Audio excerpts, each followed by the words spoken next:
La presidenta de Chile, Michelle Bachelet, se está encaminando a ser la próxima Salvador Allende. Lo discutimos. Vamos a Miami con el periodista Carlos Alberto Montaner en la ciudad de Miami. Como siempre, Carlos, es un gusto tenerte en el programa.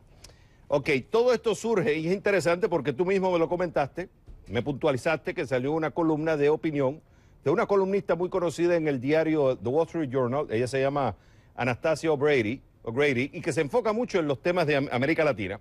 Y ella hace y voy a poner un quote, voy a citar específicamente un párrafo de ella, lo que dijo en el artículo. Bachelet y sus seguidores en el Congreso están indicando un cambio de juego que sugiere un retorno a la política de polarización que hubo a principios de los años 70. Es difícil evitar concluir que ellos ven en su mayoría legislativa la oportunidad para imponer finalmente, como sea, el sueño utópico del expresidente Salvador Allende a la sociedad chilena. Y cierro cita. Y todo esto se está generando por una discusión que hay en el Congreso de subir el impuesto de 20% a 35% a nivel corporativo. Te pregunto, ¿podemos llegar a la conclusión que Michelle Bachelet se parece a Salvador Allende? Bueno, Xavier, gracias por invitarme al programa. Yo espero que no se parezca a Salvador Allende, porque Salvador Allende fue un caotizador, una persona que generó una cantidad enorme de problemas por sus creencias ideológicas y por la manera en que hizo las cosas. Yo creo que la señora Bachelet es diferente a lo que fue Allende.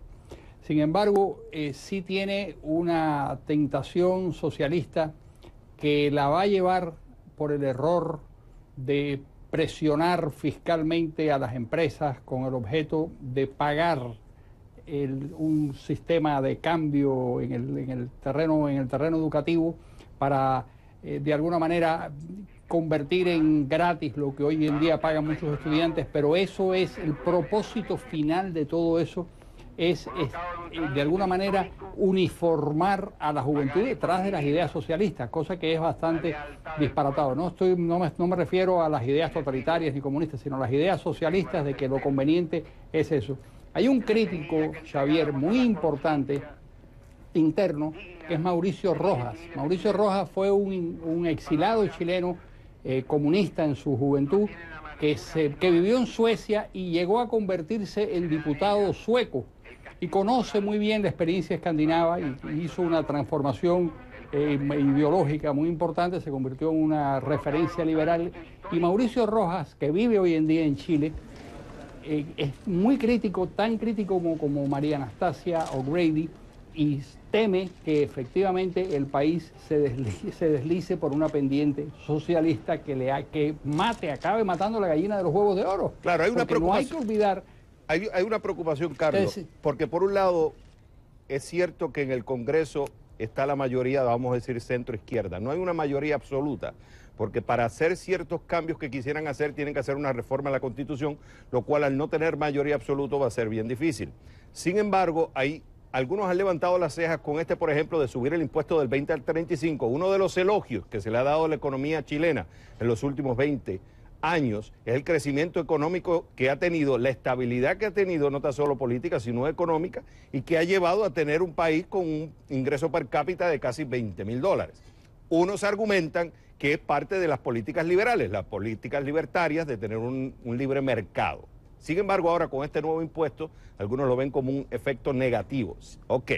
Por otro lado, tienes esa mayoría de izquierda que está exigiendo una educación gratuita, que está exigiendo mayores funciones del gobierno a nivel activo en la economía. Sin embargo, tenemos que también entender el contraargumento que dicen, oye, pero el déficit que tiene Chile es muy pequeño, el gasto público del gobierno en comparación a la economía es pequeño, por tanto el gobierno puede darse el lujo de gastar más. Incluso en educación el nivel de gasto es muy bajo, por tanto vamos a poner más.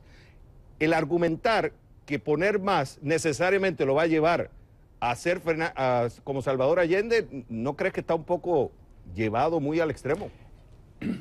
Es posible que esté llevado al extremo, Xavier, y que no sea así, pero lo que sí es cierto es que va a generar un clima mucho menos hospitalario con las inversiones, y eso va a frenar la disminución de la pobreza, que en Chile pasó del 45% al 13%, y la disminución del ímpetu económico. Pues, si Chile se convirtió en la primera economía de América Latina y además ya en las puertas del primer mundo, es como consecuencia precisamente del vigor de esas medidas liberales que le permitieron crecer. Si todo lo que hagan en contra de esa tendencia, lo que va a hacer es regresar a Chile a lo que fue, no necesariamente en la época de Allende, sino lo que fue antes de Allende, que antes de Allende la economía chilena era una economía bastante estatizada, donde el gobierno y el poder político tenían un control bastante grande del mundo económico, y eso retardaba el crecimiento del país. Entonces, y además creaba unas dificultades tremendas. La gente olvida que en Chile, en la época anterior a Allende, sencillamente suscribirse a la revista Selecciones en Estados Unidos y tener que pagar, pues significaba pedir un permiso al gobierno, una cosa, todo era muy engorroso y todo estaba lleno de trámites. Era una sociedad muy complicada desde el punto de vista económico. Todo eso se simplificó y se permitió el crecimiento de Chile. A mi juicio sí van a poner en peligro, y lo que van a hacer es perjudicar a los pobres, porque los pobres son los que han salido mejor en toda esta evolución chilena. Pasar del 45 al 13% es realmente una proeza. Pasar de un Producto Interno Bruto de 8 o 9 mil dólares a 20 mil dólares es realmente extraordinario, y eso lo ha hecho Chile mientras perfeccionaba la democracia en un clima político sin crispación. Es posible que todo eso empiece ahora de alguna manera a resquebrajarse como consecuencia de esas políticas. Bueno, y ahí entonces nosotros estaremos prestando atención. Carlos Alberto Montaner, fue un gusto haberte tenido en el programa. Muchas gracias, Chavero.